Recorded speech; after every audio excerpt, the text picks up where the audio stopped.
बच्चों, कैसे हो आप सब? उम्मीद करता हूँ सब बढ़िया होंगे। तो आज की क्लास में हम लोग बातचीत करेंगे क्लास 11th के some basic concept of chemistry के लेक्चर नंबर 9 के बारे में। लेक्चर 9 जैसा कि आपको बोर्ड पर दिखाई दे रहा है, ये लेक्चर हमारा डाल्टन्स एटॉमिक थ्योरी है। इसके पहले हमने कई कॉन्सेप्ट पर बातचीत की थी। इसके पहले जब हम लोगों ने चैप्टर शुरू किया था तो हमने 8 लेक्चर आपको अच्छे तरीके से पढ़ा दिया है। लेक्चर नंबर 8 तक का कॉन्सेप्ट अपलोड किया जा चुका है। आज हम लेक्चर 9 डिस्कस कर रहे हैं। लेक्चर 9 भी आपको 1-2 दिन में जरूर से जरूर मिल जाएगा। लेक्चर 9 पर हम बातचीत करेंगे। क्या बात करेंगे जरा गौर करिएगा। लेक्चर 9 डाल्टन्स एटॉमिक थ्योरी, ठीक है। वैसे देखो तो some basic concept of chemistry आपको कितना अच्छा चैप्टर, अच्छा चैप्टर का मतलब ऐसा बच्चों का मानना है और कुछ लोगों का ऐसा कहना होता है कि इस चैप्टर में कुछ नहीं है। लेकिन अगर कुछ नहीं होता तो 9-10 लेक्चर बनता किस बात का। लेक्चर 9 में देखिए some basic concept of chemistry में डाल्टन्स एटॉमिक थ्योरी। आपको याद हो बेटा तो ये डाल्टन्स एटॉमिक थ्योरी आप क्लास 9th में भी पढ़े थे। क्लास 9th के 3rd chapter atom and molecule के दौरान यह एटॉमिक थ्योरी आपको पढ़ाई जाती थी। यानी डाल्टन्स एटॉमिक थ्योरी में हम वहां पर भी पढ़ते थे कि जॉन डाल्टन ने जिन्होंने एटम की डिस्कवरी की, उन्होंने क्या बताया था।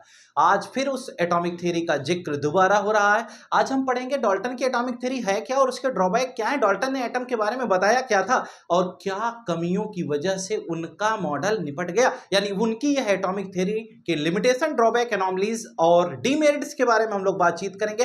तो चलिए merits and demerits of Dalton's atomic theory का यह डिस्कशन आपके साथ। यह क्वेश्चन एक बनता है 2 नंबर 3 नंबर में एग्जाम में पूछा जाता है। पहले तो बहुत आता था, अब थोड़ा कम हो गया क्योंकि थ्योरेटिकल पार्ट है। तो चलिए स्टार्ट करते हैं डाल्टन्स एटॉमिक थ्योरी। अब जरा ध्यान से सुनिएगा। जैसा कि आप जानते हैं जॉन डाल्टन 1808 में, है ना, क्या बताए थे, एटम की डिस्कवरी किए थे। यानी कि हम पढ़ते थे कि atom was discovered by John Dalton 1808। बहुत जानदार तरीका ये समझा हमने कहा कि डाल्टन के द्वारा, जॉन डाल्टन के द्वारा 1808 में एटम की डिस्कवरी हुई। ठीक है, यहां तक बात बिल्कुल समझ में आ गई। पते की भी थी कि जॉन डाल्टन ने एटम को डिस्कवर 1808 में कर दिया। उन्होंने क्या बताया था, उन्होंने एटम की डिस्कवरी के दौरान एटोमियो नामक शब्द से एटम की डिस्कवरी की। एटोमियो का मतलब होता है बेटा इंडिविजुअल। इंडिविजुअल की मीनिंग ये होती है कि जिसको हम फर्दर डिवाइड ना कर सके, उसी को तो हम एटम कहते हैं। यानी एटम क्या है, यह स्मॉलेस्ट यूनिट ऑफ मैटर है। हम कहते हैं atom is the smallest unit of matter which can not be further divided. यानी कि पहले पार्ट में हम ये पढ़ते हैं कि एटम कुछ और नहीं, ये किसी मैटर का वह छोटा सा छोटा पार्ट है जिससे वह मैटर बना हुआ है। यानी किसी मैटर का वह छोटा सा छोटा पार्ट, यानी सिंपलेस्ट यूनिट जिससे हम किसी मैटर को बना पाते हैं, वही तो एटम है। यानी कि हम ओवरऑल ये पढ़ते हैं कि atom is the smallest unit of matter by which we can form any material, यानी कि जिसके द्वारा हम किसी मटेरियल या मैटर का फॉर्मेशन कर पाते हैं। यानी कि एटम कुछ और नहीं, यह सबसे सिंपलेस्ट फॉर्म है किसी मैटर का, और इसी से हम क्या करते हैं, इसी से हम किसी मैटर को फॉर्म करते हैं। तो जरा गौर करिएगा इसमें हम क्या पढ़ने वाले हैं। आइए डिस्कस करते हैं इसके और भी कॉन्सेप्ट के बारे में। तो बेटा हम बात करेंगे डाल्टन्स एटॉमिक थ्योरी का यह छोटा सा पोर्शन। लेक्चर ये बहुत बड़ा नहीं है, छोटा सा है। तो चलिए देखते हैं क्या क्या डाल्टन ने बताया था, कैसे कैसे बताया था, इसी पर हम विचार करेंगे, आपके साथ डिस्कस करेंगे आज की इस क्लास में डाल्टन्स एटॉमिक थ्योरी। जरा ध्यान से सुनना है, टॉपिक हमारा क्या है, डाल्टन ने क्या बताया। तो जरा देखिए हम पढ़ने चल रहे हैं बेटा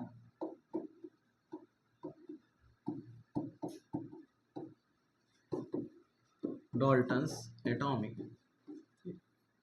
ये डाल्टन ने एटम के बारे में क्या बताया। हम सबसे पहले पार्ट में आते हैं। सबसे पहली बात जो डाल्टन ने की, डाल्टन ने कहा कि atom is the smallest unit of matter. यानी सबसे पहला कॉन्सेप्ट हमने ये लिखा कि atom is the smallest unit of matter. Atom is the smallest unit of matter, यानी ये बात सबसे पहले डाल्टन बता दी। डाल्टन कहते हैं किसी मैटर का वह छोटा सा छोटा पार्ट जिसको फर्दर डिवाइड ना कर सके, वही क्या है, वही हमारा एटम है। तो कुल मिलाकर हम ये समझें कि atom is the smallest unit of matter, यानी किसी मैटर का सबसे छोटा पार्ट हमारा क्या कहलाता है, एटम कहलाता है। दूसरे बात में बताया गया कि एटम इज इनडिविजिबल। एटम क्या होता है, ये इनडिविजिबल है, यानी कि इसको हम डिवाइड नहीं कर सकते। यानी यह एटोमियो नामक शब्द से बना हुआ है। यानी कि एटोमियो की इंग्लिश मीनिंग थी बेटा इंडिविजुअल। यानी कि एटम का जो नाम रखा गया ना, वह इसी से रखा गया, और इसका मतलब क्या था, इंडिविजुअल, जिसको हम फर्दर डिवाइड ना कर सके, वही क्या है, वही हमारा एटम है। तो एटम के बारे में ये दूसरा पॉइंट हो गया। अब हम पहुंचते हैं तीसरे पार्ट पर, और तीसरे पार्ट में हम क्या डिस्कस करेंगे जरा ये देखिए। तीसरा, इन्होंने इनके द्वारा ये पोस्टुलेट्स दिए गए थे, यानी कि डाल्टन ने जब अपनी थियरी बताई तो उन्होंने ये पोस्टुलेट्स दे करके वो अपनी बात को रख रहे हैं। वो कहते हैं atoms of same element have same property. अगली बार डाल्टन ने यह कहा कि atoms of same element have same property, और उसके बाद चौथे नंबर पर डाल्टन बड़ी ही जानदार बात एक और कहते हैं, और वो कहते हैं atoms of different element have different property. Atoms of different element have different property, यानी कि atoms of same element have same property, और उसके बाद कहते हैं atoms of different element have different property, यानी कि अगर एलिमेंट डिफर करेंगे तो उसकी प्रॉपर्टी भी क्या होगी, डिफर कर जाएगी। तो कुल मिलाकर हम ये पढ़े कि atoms of same element have same property and atoms of different element have different property. These are the postulates of Dalton's atomic theory. यानी कि डाल्टन ने सबसे पहले ये बात बताई। सबसे पहले पोस्टुलेट में डाल्टन क्या कहते हैं जरा सुनिएगा। पहले पोस्टुलेट में डाल्टन कहते हैं कि atom is the smallest unit of matter, यानी किसी मैटर का वह छोटा सा छोटा पार्ट जिसको हम फर्दर डिवाइड नहीं कर सकते बेटा, उसी को हम क्या कहते हैं, एटम कहते हैं। तो हम कुल मिलाकर ये समझे कि atom is the smallest unit of matter which can not be further divided, यानी कि किसी मैटर का वह छोटा सा छोटा पार्ट जिसको फर्दर डिवाइड नहीं किया जा सकता, उसे हम क्या कहते हैं, उसी को हम एटम कहते हैं। पहली बात हमें समझ में आ गई। अब बेटा ये पहली बात समझ लेने के बाद दूसरे पॉइंट पे आए। कहते हैं ये एटोमियो नामक शब्द से इसकी उत्पत्ति हुई। तो एटोमियो का मतलब होता है individual which can not be further divided, जिसको फिर से डिवाइड ना कर सके। इसका मतलब एटम क्या है, इंडिविजुअल है। ये दूसरी भी बात हो गई। तीसरी बात कहा गया atoms of same element have same property, यानी कहा गया एक एलिमेंट अगर है उसके अंदर जो एटम्स होंगे, और अगर वही एलिमेंट एक दूसरा ले लें उसके अंदर जो एटम होंगे उन दोनों की प्रॉपर्टी एक जैसी होगी, यानी कि सेम टाइप के एलिमेंट्स के जो एटम्स होते हैं उनकी प्रॉपर्टी एक जैसी होती है, और डिफरेंट टाइप के एलिमेंट के जो एटम्स होते हैं उनकी प्रॉपर्टी एक जैसी होती है। जैसे हम बहुत बार आपको बता चुके इस थियरी को पढ़ाने के दौरान, हमने ये कहा जैसे एक क्लास 9th ए का बच्चा है और एक क्लास 9th बी का बच्चा है, तो ये बच्चा दोनों 9th ए और बी का जो आपको बताया गया, तो एक ए सेक्शन का है एक बी सेक्शन का है, लेकिन दोनों बच्चा तो 9th का ही है ना। इसका मतलब 9th ए के बच्चे की प्रॉपर्टी 9th बी के बच्चे से की प्रॉपर्टी से मैच करेगी, ऐसा डाल्टन का कहना था। यानी डाल्टन कहते हैं एटम्स ऑफ सेम एलिमेंट, यानी एक ही टाइप के जो एलिमेंट हैं उनके एटम्स की प्रॉपर्टी हमेशा एक जैसी होती है। यानी कि उन्होंने ये कहा कि atoms of same element have same property. बात तो बिल्कुल पते की थी, समझ में भी आ गई। दूसरे रिस्पेक्ट में वो कहते हैं कि atoms of different element have different property, यानी एक एलिमेंट आपका ये हो गया, ठीक है, 9th का, और दूसरा एलिमेंट 10th का हो गया। तो हमने कहा कि एक 9th के बच्चे की प्रॉपर्टी 10th के बच्चे से मैच नहीं करेगी, यानी 9th वाले बच्चे की प्रॉपर्टी अलग होगी, बेटा 10th वाले बच्चे की प्रॉपर्टी अलग होगी। तो हम कुल मिलाकर ये पढ़ते हैं कि atoms of different element have different property, यानी कि डाल्टन का ये कहना था कि अगर अलग अलग एलिमेंट हैं तो उनके एटम्स की प्रॉपर्टी क्या होगी, अलग अलग होगी। ये 4 पोस्टुलेट दिया उन्होंने। कहा सेम टाइप के एलिमेंट के जो एटम्स होंगे उनकी प्रॉपर्टी एक जैसी होगी, डिफरेंट टाइप के एलिमेंट के जो एटम्स होंगे उनकी प्रॉपर्टी एक जैसी होगी। उन्होंने इसको पूरा डिटेल में समझाया कि atoms of same element have same property but atoms of different element have different property. Atom is the smallest unit of matter, it can not be further divided, it is originated from the term atomio which means indivisible। इतनी बात Dalton ने अपने Dalton's atomic theory में बताया था, यानी कि इन postulates के माध्यम से डाल्टन अपनी एटॉमिक थ्योरी को एक्सप्लेन करते हैं। बेटा यहां तक तो बात समझ में आ गई कि डाल्टन ने क्या कहा था। जब डाल्टन इतने अच्छे थे, डाल्टन ने इतनी सारी बातें बताई, एटम की डिस्कवरी का कॉन्सेप्ट डाल्टन ने लाया, फिर डाल्टन के पोस्टुलेट देने के बाद भी डाल्टन की एटॉमिक थ्योरी कैंसिल कैसे हो गई? क्या रीजन था कि डाल्टन के द्वारा दिया गया बात या बताई गई बात खत्म कर दी गई? यानी कि इनकी एटॉमिक थ्योरी के ड्रॉबैक क्या थे, लिमिटेशन क्या थी, डीमेरिट्स क्या थी, एनॉमलीज क्या थी? तो हम अब उस पर बात करते हैं। ये 4 पॉइंट हमारे पास सेफ हैं और हमने इसको समझ लिया कि डाल्टन्स की एटॉमिक थ्योरी में क्या कॉन्सेप्ट थे, क्यों इनके मॉडल में कमी आ गई, ये 4 पॉइंट्स से हमने एक्सप्लेन किया, जहां पर हमने एटॉमिक थ्योरी अभी डिस्कस की है। अब एटॉमिक थ्योरी के बाद हम बातचीत आपसे करने वाले हैं कि डाल्टन का मॉडल निपट क्यों गया, यानी ड्रॉबैक्स, एनॉमलीज एंड डीमेरिट्स। तो हम इसके बारे में आपको पढ़ाने वाले हैं। यानी कि अगली बात आती है बेटा ड्रॉबैक्स, ठीक है, दूसरे टर्म्स में हम इसे लिखते हैं एनॉमलीज, तीसरे टर्म्स में हम इसे लिखते हैं डीमेरिट्स, चौथे टर्म्स में, यानी कि 3 बात हो गई, तीसरे के बाद चौथे टर्म्स में लिखते हैं लिमिटेशंस। यानी कि ड्रॉबैक्स, एनॉमलीज, डीमेरिट्स, लिमिटेशंस, यानी ये नाम है, यानी कि आप ये कह सकते हैं कि ये कमियां, यानी कि उनके एटॉमिक थ्योरी में ऐसे कौन कौन से कारण थे जिसकी वजह से उनका यह मॉडल समाप्त हो गया। सबसे पहले बात करते हैं सबसे पहले कॉन्सेप्ट पर, डाल्टन की इस मॉडल में क्या कमी आ गई, लिमिटेशंस, एनॉमलीज और ये जो डीमेरिट्स का कॉन्सेप्ट है, इसमें सबसे पहली बात हम आपके साथ डिस्कस करने वाले हैं। तो पहली बात में हम क्या डिस्कस करेंगे, जरा गौर करिएगा। पहली बात में हम आपके साथ ये डिस्कशन करेंगे, सुनिएगा। पहली बात डाल्टन ने जो बताई, डाल्टन ने पहली बात ये बताई कि अगर हम एनॉमलीज या लिमिटेशन की बात करते हैं, ड्रॉबैक की बात करते हैं, तो ओवरऑल हमारा कॉन्सेप्ट क्या है। सुनिएगा उन्होंने क्या समझाया, क्या बताया। वो कहते हैं, जो पहली बात उन्होंने की थी ना, atom is the smallest unit of matter, है ना बेटा। कहते हैं it can not be further divided, कहते हैं कि एटम सबसे छोटा है, इसको फिर से हम डिवाइड नहीं कर सकते। तो ये बात तो ठीक थी, नहीं डिवाइड कर सकते, लोगों ने मान लिया। लेकिन बात ये हुई, कुछ समय के बाद क्या हुआ, इलेक्ट्रॉन, प्रोटॉन, न्यूट्रॉन जैसे सब एटॉमिक पार्टिकल की डिस्कवरी हुई। आफ्टर द डिस्कवरी ऑफ सब atomic particle, electron, proton, neutron which were discovered by J Thomson, Rutherford and James Chadwick, the Dalton's first and second postulate of Dalton's atomic theory was cancelled. ध्यान से सुनना, यानी कि पहला और दूसरा जो पोस्टुलेट डाल्टन ने दिया था ना, ये समाप्त हो जाता है जैसे ही इलेक्ट्रॉन, प्रोटॉन, न्यूट्रॉन की डिस्कवरी हुई। इलेक्ट्रॉन की डिस्कवरी जे थॉमसन ने किया बेटा, प्रोटॉन की रदरफोर्ड ने किया और न्यूट्रॉन की जेम्स चैडविक ने किया। आपने पढ़ा होगा, एक discharge tube experiment, cathode anode के माध्यम से ये डिस्कवरी की गई। और जब यह डिस्कवरी हो गई तो उसके बाद ये इलेक्ट्रॉन, प्रोटॉन, न्यूट्रॉन को ले आए और डाल्टन के सामने पटक दिया गया। कहा गया, साहब आप ये कहते हो कि एटम सबसे छोटा है, एटम से छोटा कुछ हो ही नहीं सकता। कहें हाँ सही बात है। कहें फिर ये इलेक्ट्रॉन, प्रोटॉन, न्यूट्रॉन कौन है? इलेक्ट्रॉन, प्रोटॉन, न्यूट्रॉन अगर सब एटॉमिक पार्टिकल हैं तो इसका मतलब ये एटम के अंदर प्रेजेंट होंगे। अगर ये एटम के अंदर प्रेजेंट है तो इसका मतलब ये एटम से छोटे हुए कि नहीं हुए? कहें हाँ होंगे।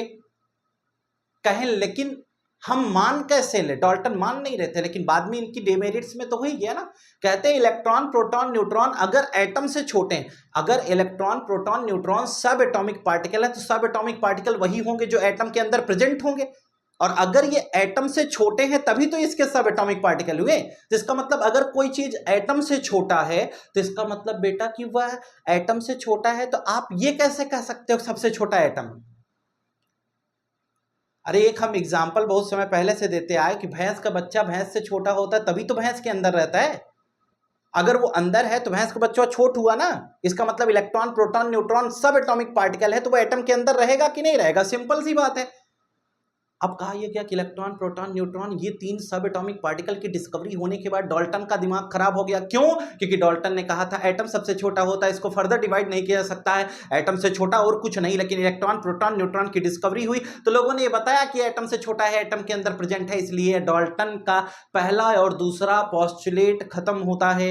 यानी कि अगर हम लिमिटेशन, ड्रॉबैक की बातचीत करते हैं तो सब एटॉमिक पार्टिकल्स की वजह से ये इनका पहला पोस्टुलेट खत्म हो गया। यानी कि पहला और दूसरा जो इन्होंने बताया उसमें इनका सबसे बड़ा ड्रॉबैक ये हो गया कि सब एटॉमिक पार्टिकल्स की discovery.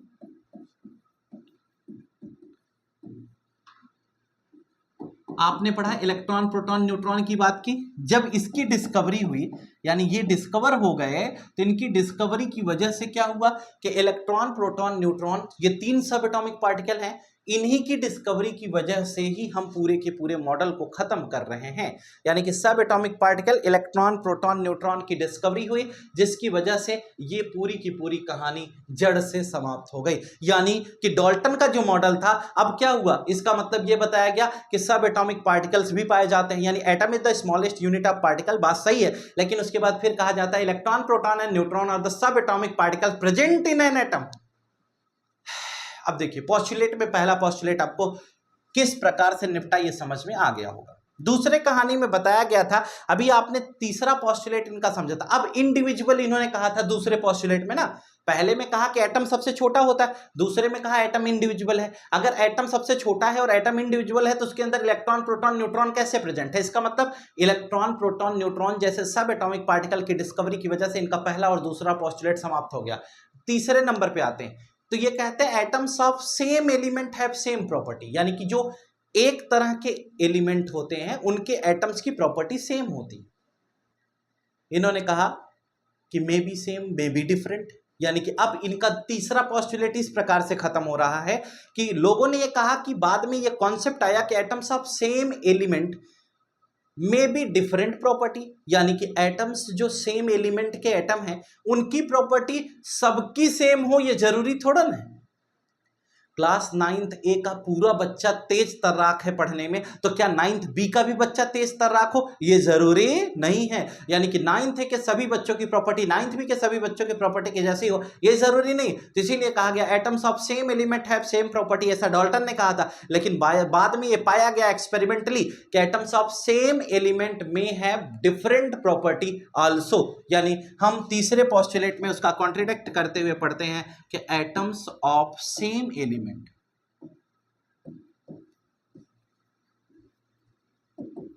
may have different property। कहा यह गया कि एटम्स ऑफ सेम एलिमेंट में हैव डिफरेंट प्रॉपर्टी, यानी सेम एलिमेंट के अंदर हम डिफरेंट प्रॉपर्टी की भी बातचीत करते हैं। और दूसरे कॉन्सेप्ट में ये बताया था इन्होंने कि एटम्स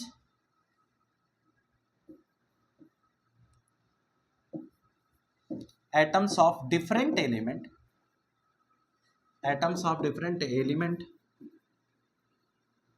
में हैव सेम प्रॉपर्टी। ये भी एक नई बात आ गई इनके पास। कहते हैं डिफरेंट एलिमेंट की अगर हम बात करते हैं तो उसके अंदर प्रॉपर्टी क्या होगी, सेम हो सकती है। यानी कहते हैं एटम्स ऑफ डिफरेंट एलिमेंट, यानी कि 9th का एक बच्चा है, एक 10th का बच्चा है, तो क्या 9th के बच्चे की प्रॉपर्टी 10th के बच्चे की प्रॉपर्टी के बराबर नहीं हो सकती? क्या हर समय तो नहीं होगी, लेकिन कभी कभार तो सिमिलर हो सकती है ना। तो बाद में एक्सपेरिमेंटल प्रोसेस से ये पाया गया कि डिफरेंट एलिमेंट के एटम्स की भी प्रॉपर्टी कहीं कहीं सेम पाई गई, जिसकी वजह से इनका चौथा पॉस्टुलेट भी समाप्त हो गया। यानी कि atoms of different element have different property, ऐसा डाल्टन का कहना था। लेकिन बाद में पाया गया कि एटम्स ऑफ डिफरेंट एलिमेंट में have also same property, that's why the fourth postulates of Dalton's atomic theory was cancelled। अब देखिए फर्स्ट, सेकंड, थर्ड और फोर्थ पॉस्टुलेट किस प्रकार से डाल्टन का खत्म हो गया। यानी कि डाल्टन ने जो मॉडल बताया था उसमें ड्रॉबैक, एनॉमलीज, डिमेरिट्स और लिमिटेशंस के बेसिस पर हम ये देख पाए कि इनका मॉडल आखिर खत्म क्यों हुआ। तो पूरा का पूरा कॉन्सेप्ट एक बार दोबारा फिर से सुने कि डाल्टन ने क्या कहा। डाल्टन एटॉमिक थ्योरी हमने जब पढ़ा तो बेटा हमने बताया कि जॉन डाल्टन ने 1808 में एटम की डिस्कवरी किया था। पहली बात उन्होंने ये कहा था कि एटम्स ऑफ, उन्होंने एक एटॉमिक थ्योरी दी, एटम के रिस्पेक्ट में कुछ बातें बताई। उन्होंने कहा एटम्स ऑफ सेम, पहली बात उन्होंने बताया कि atom is the smallest unit of matter, पहली बात। दूसरी बात एटम इज इंडिविजुअल, एटोमियो इंडिविजुअल, एटोमियो एक ग्रीक वर्ड है, यहां से इसकी उत्पत्ति हुई और एटोमियो का मतलब होता है इंडिविजुअल। उसके बाद उन्होंने कहा atoms of same element have same property, और चौथे पोस्टुलेट में उन्होंने कहा कि atoms of different element have different property.